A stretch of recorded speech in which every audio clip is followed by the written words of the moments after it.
Arnav's mother never, ever forgot his birthday, not once. Every single year, she baked him the same chocolate cake. The frosting was always messy, the layers were uneven, and she always put way too many sprinkles on top. But it was filled with pure, unconditional love. When Arnav was a little kid, he absolutely loved that cake. It was the best thing in the world. As a teenager, he pretended not to care, rolling his eyes like it was just some silly tradition. And as an adult, he actually started to find it a little cringe. It just felt childish.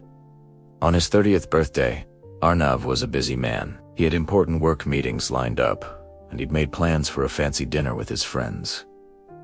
Life just felt too packed, too important for a simple "O me madre" cake. That morning, his mother called, her voice cheerful. "Son, when will you come? I made your favorite cake." Arnav sighed, glancing at his watch. "Ma, I'm really busy. I don't have time today. I'll come over tomorrow." There was a pause. Her voice got a little softer. "Tomorrow. Okay, I'll keep it safe for you." He hung up and didn't think about it again. The next day, he walked into a quiet home. And there it was. The cake was still on the table, completely untouched. A single candle had melted into a waxy puddle on the frosting. "Ma," he called out, a strange feeling creeping into his chest. No answer. He found her sitting on the sofa, a weak smile on her face. "I waited," she said softly, her voice barely a whisper. "I hoped you'd come."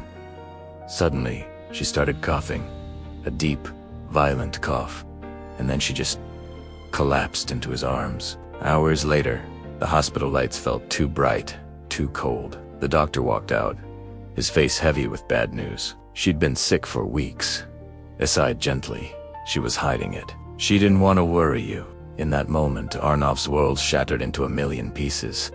He rushed back to her house, his vision blurred with tears. He grabbed that lopsided, melted cake and just cried into it like a little boy, because the very last thing she ever made for him was something he didn't make time for. And that is when he learned the most brutal lesson of his life.